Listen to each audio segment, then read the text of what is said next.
this is Chris with Happy Chat Media. I have a quick tutorial for you today about how to save your images for use on the web.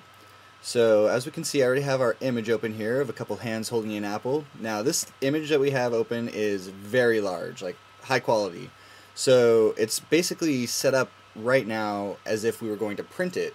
So when you're printing, you want a very high resolution image, but right now we want to save this image for the web, so we don't want it that big. As we can see here, it's at 12.5%, which means we're viewing it very small from its actual size. So first thing we're going to want to do is come in to image and go to image size. As you can see, it's 300 resolution, which is the standard for print, and it's also 20 inches high by 17 wide, way bigger than we need it to be. So the first thing we're going to do is size this thing down considerably. Let's just go 5 inches high, and it's automatically going to adjust to keep the ratio for us. So our image isn't going to get warped or anything because we have everything linked over here on the right. That's important to make sure you have that set up. So now when we see it, let's see how this goes. See, now it's way smaller. That's still the 12.5% view. But then if we zoom in with our magnification tool, see, this is still 50%. So we could still size it down quite a bit more. Why don't we do that real quick? Maybe make the height 2 inches. So that gives us a fairly good size image to work with. This is the full size image now, and that's fine. Probably want to keep in mind like how big the image you're going to want for your website is going to be. I mean, an image this size on a web page is still very big, so this would be an image that we'd prominently be featuring probably in a portfolio somewhere, or if you wanted it like for a background or something, that could work too. You might keep it a little bit bigger then. But anyway, for right now, I'm just going to show you how to save it for the web. So what we're going to do is we can make like any tweaks we want to it. We can add layers and mess around with it. And rather than having to compress all that down to save it, all we'll have to do is come over here and say save for web and devices. It's right under the main save and save as. It might take a second to open up. So now what we're seeing is we have 4 different windows. And right now each of these windows has the same view going on. So basically in this window we have our original image. In this one it's a high resolution JPEG image. And down here it's smaller, and then yet even smaller in this window. And basically what we're seeing is the difference between our original, and if you come down here to the other extreme, the low, is the quality is set at 25%.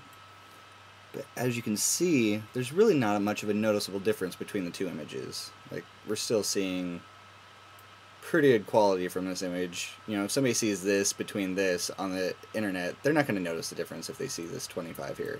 And the reason we want to do this is because when you're viewing things on the internet, basically, whenever you go to a web page, your web page is being downloaded onto somebody's screen when they're viewing it.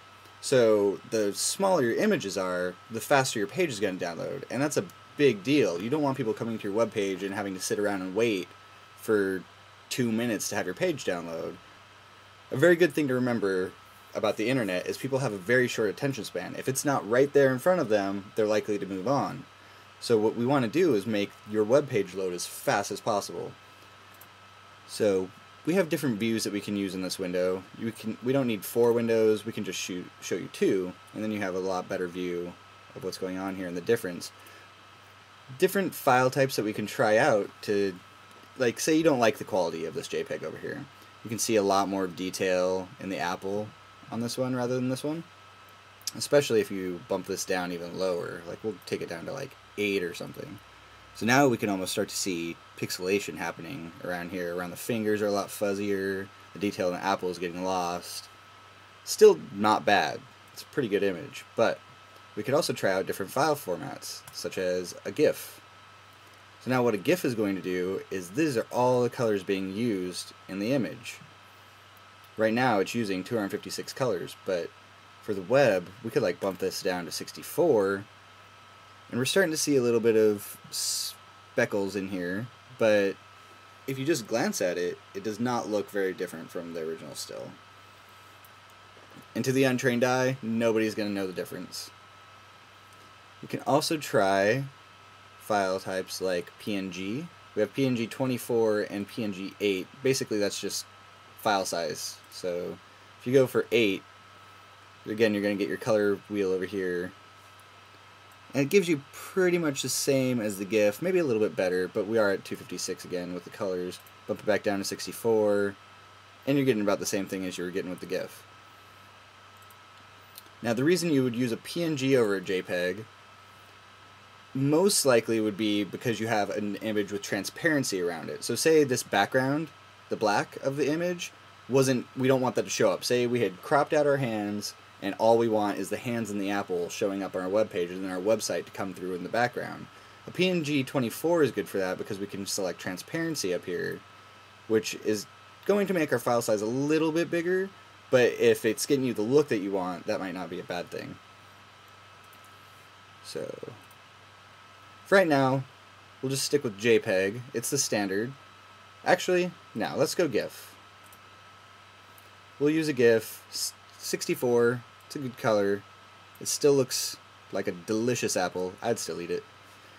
And it's going to be very small. 77.69K down here. Down here is where you're going to see the file size and how fast it'll download on certain computers. So say this is based on a computer that's running a 56K modem. That's hardly ever done anymore. So, I mean, you can even look on here. Most cable modems these days, at least you'll have 512 or even 256. It's going to take 2 seconds to download this image. So this is good. If we had our original file size, it'd be you can see over here, like it's a lot bigger. 868K compared to 77K. Huge difference, and it makes all the difference when downloading a picture from your website. So then all we have to do is click save. Now remember, this is made for people who are like designing their websites from scratch. So you have other options in here like to save the HTML and all that, but we don't need any of that. Just make sure you have images only selected. You can go onto your desktop or wherever you want to save this. And we'll just call it Apple. It's the GIF. Select save. And we can come out here to our desktop, and here's our Apple GIF. There it is. And it's ready for use on the web. All you have to do is upload it.